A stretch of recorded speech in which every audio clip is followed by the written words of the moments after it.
السلام علیکم. د پوهې مکتب ملګرو سلامونه، نیکې هیلې، احترامات. لال محمد اورکزی یم در سره.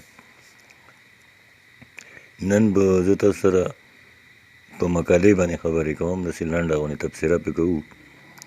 د مقالې تعریف څنګه وي. مقاله څه ته وایي؟ که تاسو اورېدلي وي د په کتابونو باندې خلک مقالې لیکي که نه، یا په نورو خبرو باندې. نو نن زه تاسو سره مقاله شریکوم. دا په اصل کې د عربی لفظ دی، او د مقالې لفظ مطلب دا دی چې خبرې کول. یعنې دا لفظ کول نه دی، او دا خو یعنې لغوي معنا ده. خو په حقیقت کې مقاله هغه لیک ته وایي چې هغه په نثر کې تحقیق شوی وي. یعنې په مقاله او مضمون کې فرق دا دی، او یا مقاله او تاکل کې فرق دا دی چې دا دواړه نثري لیکونه دي، خو تاکل کې ذاتي مشاهدات شامل وي او تحقیق پکې نه وي. او مقاله کې ذاتي مشاهدات ته نشي اچولی، بلکې مکالمه کې به ته خپل ذات وباسي او خپل دلایل به پیش کوي.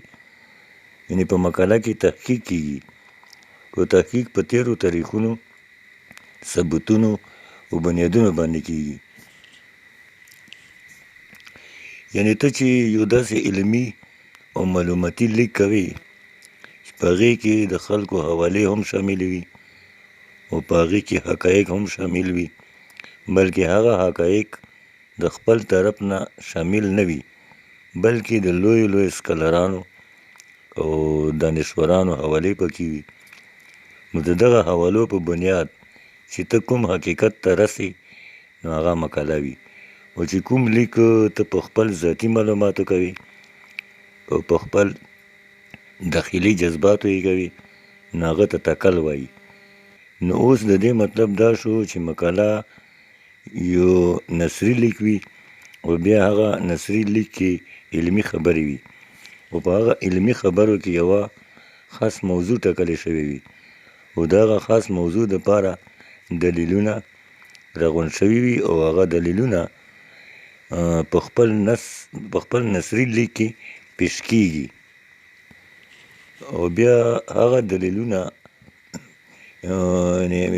دلیلونو نه یو حقیقت ته ځان رسول وي، او هغه حقیقت ته چې کله ځان ورسوي، نو په مقاله کې بیا لیکوال خپلې نتیجې بیان کړي چې د دې ثبوتونو دلایلو نه پس زه دې نتیجې ته ورسېدم، او اصل حقایق دا دي.